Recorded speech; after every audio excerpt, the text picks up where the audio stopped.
Hi అండి, welcome to our channel. జనవరి 26 అంటే ఈరోజు మనం గణతంత్ర దినోత్సవం జరుపుకుంటున్నాము. 1950 జనవరి 26వ తారీఖున మన రాజ్యాంగం అమల్లోకి వచ్చిన రోజు. సో దీనికోసం ప్రతి సంవత్సరం జనవరి 26వ తారీఖున గణతంత్ర దినోత్సవం జరుపుకుంటున్నాము.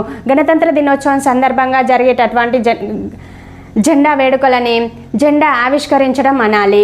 అదేవిధంగా ఆగస్టు 15న జరిగేటువంటి జెండా వేడుకలని జెండా ఎగరవేయడం అనాలి. ఎందుకు డిఫరెన్సెస్ ఒకసారి తెలుసుకుందాం. అయితే 1947 ఆగస్టు 15వ తారీఖున భారతదేశానికి స్వాతంత్రం వచ్చింది. స్వాతంత్రం వచ్చింది కాబట్టి సర్వస్వతంత్రులమని తెలియజేయడానికి బ్రిటిష్ పాలన అంతమైంది కాబట్టి బ్రిటిష్ నుండి స్వాతంత్రం పొందినాం కాబట్టి మన జాతీయ జెండాని దిగువన కట్టి పోలికి దిగువన కట్టి అదేవిధంగా బ్రిటిష్ జెండాని కిందికి లాగుతూ మన జెండాని పైనకి లాగుతూ పైన రెపరెపలాడిస్తారన్నమాట. సో ఆగస్టు 15వ తారీఖున ఇలా జెండాను ఎగరవేస్తాం కాబట్టి జెండా ఎగరవేయడం అనాలి. ఈ కార్యక్రమంలో ప్రధానమంత్రి పార్టిసిపేట్ చేస్తారు. ఈ కార్యక్రమంలో ఢిల్లీలో ఉన్నటువంటి ఎర్రకోట పైన ఎవ్రీ ఇయర్ ఆగస్టు 15వ తారీఖున జెండా ఎగరవేయడం జరుగుతుంది. అండ్ జనవరి 26వ తారీఖు ఢిల్లీలో ఉన్నటువంటి కర్తవ్య పథలో రాష్ట్రపతి మాత్రం జెండాను ఆవిష్కరిస్తారు.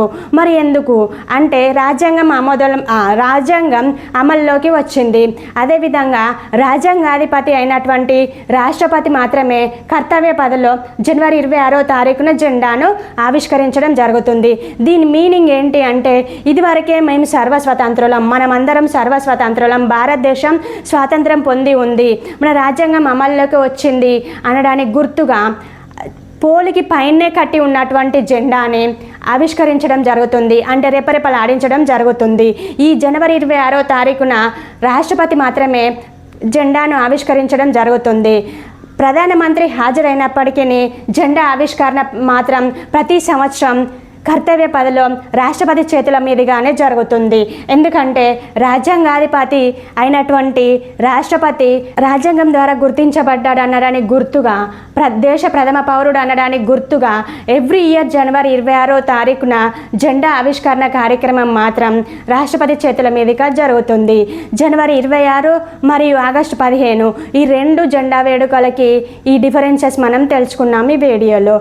తీపాటి ద్వారా ప్రజలందరికీ గణతంత్ర దినోత్సవ శుభాకాంక్షలు. మరో కొత్త విషయంతో మళ్ళీ కలుద్దాం. నమస్తే.